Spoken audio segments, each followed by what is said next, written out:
Dots चिंगड़ियाओ fan पाई network eight token टोटी 49। नमस्कार सभी को। यहाँ उपस्थित होकर बोलना मेरे लिए बहुत खुशी की बात है।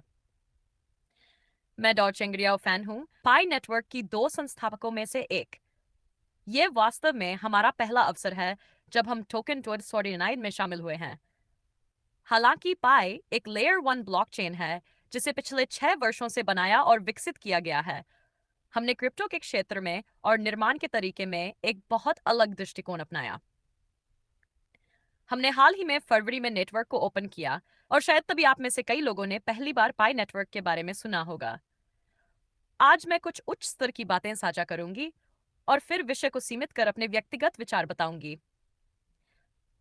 क्रिप्टो का भविष्य क्या है, उद्योग की वर्तमान प्रवृत्तियां और चुनौतियां क्या हैं, हमें आगे किस पर ध्यान देना चाहिए और पाई ने इस दिशा में क्या किया है।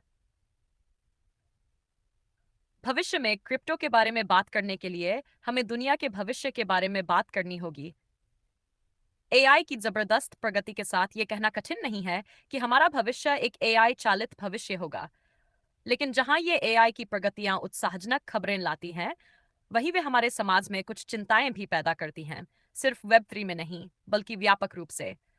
उदाहरण के लिए, मानव श्रम की भूमिका। जब एआई इतनी दक्षता से उत्पादन करने लगता है, तो मानव श्रम उत्पादन प्रक्रिया में कम प्रासंगिक हो जाता है।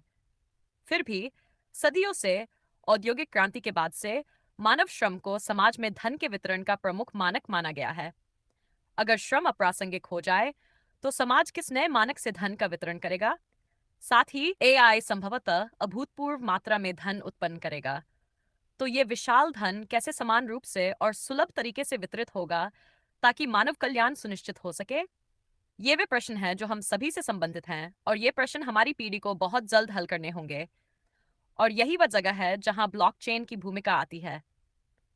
मेरे लिए एआई और ब्लॉकचेन, इन दो तकनीकों का संगम, केवल विकेंद्रीकृत कंप्यूटिंग या डेटा तक सीमित नहीं है।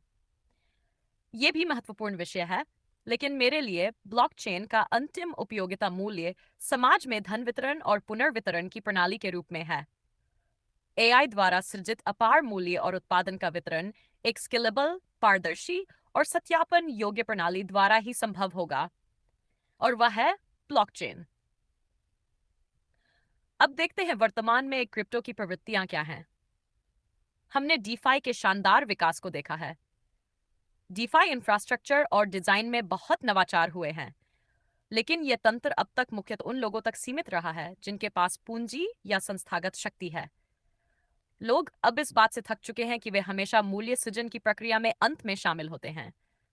अब वे शुरू से ही भाग लेना चाहते हैं, न्यायपूर्ण शर्तों पर। इसीलिए डीफाई का यह विस्तार दर्शाता है कि जनता विश्व के मूल्य सृजन तंत्र में भाग लेने के लिए कितनी उत्सुक है।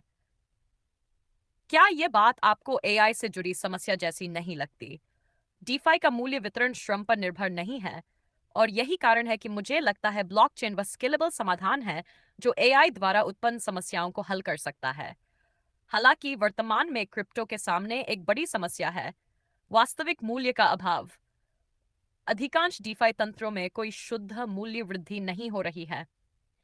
ये केवल मूल्य निकर्षण, वैल्यू एक्सट्रैक्शन, एक ही धनराशि को एक हाथ से दूसरे हाथ में स्थानांतरित करना बिना नया मूल्य सृजन किए। व्हाइट पेपर से लेकर एनएफटी तक, मिनी गेम्स से लेकर मीम्स तक, डीफाई ने केवल यह आसान बना दिया है कि जनता के लिए टोकन जल्दी लॉन्च किए जा सके, परंतु वास्तविक उपयोगिता का अभाव बना हुआ है। इस समस्या का समाधान क्या है? हमें लिक्विडिटी और ट्रांजैक्शन पर ध्यान देने के बजाय यूटिलिटी, उपयोगिता पर ध्यान देना होगा, क्योंकि वास्तविक मूल्य वृद्धि केवल वास्तविक उपयोग और उपयोगिता से आती है। इसके दो ही रास्ते हैं: मौजूदा उत्पादन को अनचेन लाना, पूरी तरह नए उत्पादन को अनचेन बनाना। पहले रास्ते में, मौजूदा उत्पादन को अनचेन लाना, कई क्रिप्टो प्रोजेक्ट्स पहले से काम कर रहे हैं, जैसे कि एसेट्स का टोकनाइजेशन, वास्तविक संपत्तियों को अनचेन लाना और स्टेबल कॉइन्स द्वारा भुगतान प्रणाली को कवर करना। इस दिशा में पाई नेटवर्क ने सबसे पहले केवल पहचान सत्यापन की समस्या को हल किया। वास्तविक दिग दुनिया की संपत्तियों के अनचेन आने के लिए सबसे पहले यह जानना आवश्यक है कि कौन क्या स्वामित्व रखता है और कौन किसे ट्रांसफर करता है।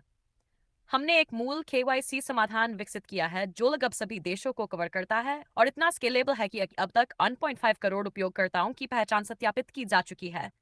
कुल 1.6 करोड़ सक्रिय उपयोगकर्ताओं में। इसलिए पाई ब्लॉकचेन का मेननेट केवल KYC किए हुए लोगों के लिए है, जो इसे किसी भी वेब 3 या वित्तीय सेवा के एकीकरण के लिए तैयार बनाता है।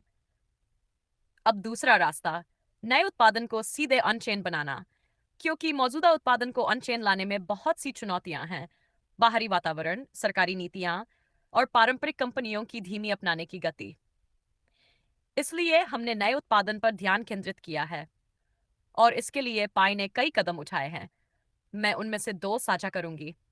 पहला, पाई समुदाय ने 30 करोड़ से अधिक सक्रिय उपयोगकर्ताओं का एक बड़ा सामाजिक नेटवर्क बनाया है। ये केवल डाउनलोड या रजिस्ट्रेशन नहीं है, ये सक्रिय उपयोगकर्ता हैं। यदि हम डाउनलोड की बात करें तो यह संख्या कई करोड़ों में है। हमने ऐसा नेटवर्क क्यों बनाया? क्योंकि किसी भी वास्तविक उत्पाद विकास के लिए वास्तविक उपयोगकर्ताओं की आवश्यकता होती है। आपको उपयोगकर्ताओं से प्रतिक्रिया चाहिए होती है ताकि आप समझ सकें कि आपका उत्पाद वास्तव में मानव आवश्यकता को हल करता है या नहीं। यही वातावरण हमने पाई के लिए तैयार किया, जहां असली उत्पाद बन सके जो केवल प्रचार या हाइप पर आधारित न हो। हमने AI क्रांति को भी अपनाया है क्योंकि हमें पता है कि AI दुनिया को बदल देगा।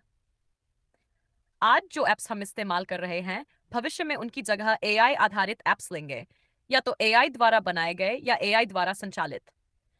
जब हमें यह पता है कि नई पीढ़ी के AI एप्स आने वाले हैं, तो हम क्यों न उन्हें सीधे अनचेन बनाएं?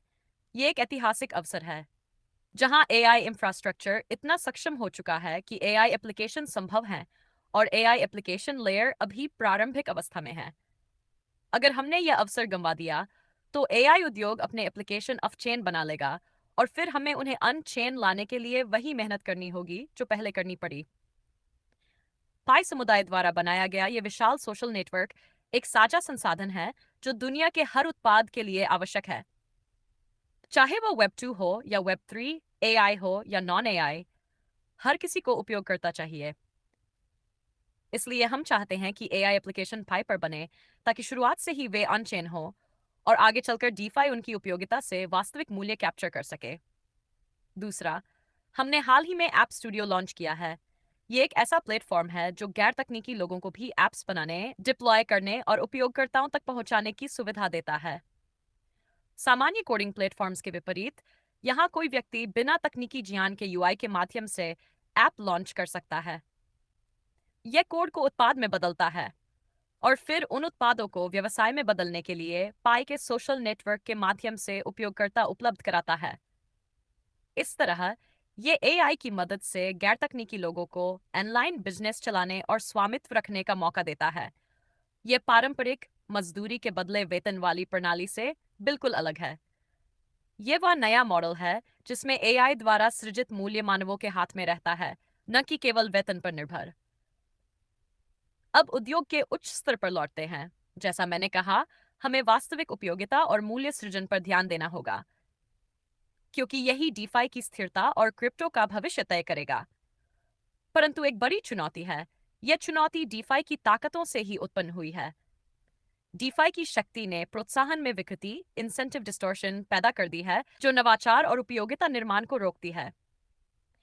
क्रिप्टो में लोग बहुत जल्दी और बहुत कम समय में धन प्राप्त कर लेते हैं। ऐसे में जब एक निर्माता के सामने विकल्प आता है, एक मीम बनाकर जल्दी टोकन लॉन्च करना और पैसा जुटाना, या एक जटिल उत्पाद विकसित करना जिसमें सफलता की गारंटी नहीं, तो वे अक्सर आसान रास्ता चुनते हैं। लेकिन वास्तविक मूल्य सृजन हमेशा कठिन होता है। यह समय, मेहनत और धैर्य मांगता है। अगर उद्योग की संस्कृति हमेशा अल्पकालिक लाभ को प्रोत्साहित करेगी, तो कठिन परिश्रम कौन करेगा? इसीलिए मैं कहती हूँ कि DeFi और क्रिप्टो की सुपर पावर अभी गलत दिशा में है और उपयोगिता निर्माण को प्रोत्साहित नहीं कर रही। यह स्थिति अन्य समस्याएं भी पैदा करती है, जैसे संसाधन का अभिशाप, कर्स ऑफ रिसोर्स, जहां शुरुआती धन के कारण टीमें सफलता के लिए अनुकूलन नहीं कर पाती, या प्रतिभा का दुरुपयोग, जहां लोग केवल ट्रेडिंग सुधारने जैसे छोटे लक्ष्यों पर ध्यान देते हैं। हमें न केवल DeFi को सबके लिए सुलभ बनाना है, बल्कि यह भी सुनिश्चित करना है कि उसकी ताकतें उपयोगिता निर्माण की दिशा में संरेखित हों, क्योंकि उपयोगिता और वास्तविक उत्पाद नवाचार ही क्रिप्टो की स्थिरता है। चक्र खत्म हो जाएंगे, कथाएं बदल जाएंगी। अंततः सवाल यही रहेगा कि क्या यह उद्योग वास्तव में कोई शुद्ध मूल्य पैदा कर रहा है या नहीं।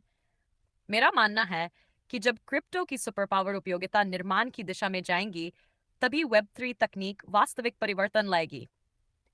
आज पाई में हम टेस्टनेट पर लाखों उपयोगकर्ताओं के लिए कई डीफाई टूल्स जारी कर रहे हैं, जैसे डेक्स, पाएक्स, एएमएम और लिक्विडिटी पूल्स। ये टूल्स डेवलपर्स के परीक्षण और उपयोगकर्ताओं को वित्तीय साक्षरता बढ़ाने के लिए है, ताकि वे डीफाई को बेहतर समझ सकें और सक्रिय रूप से भाग ले सकें। हम निर्माण कर रहे हैं और हम उद्योग के साथियों से आग्रह करते हैं कि वे भी उपयोगिता निर्माण को प्रोत्साहित करें, ताकि हम अपने उद्योग को वास्तव में महान बना सकें। धन्यवाद।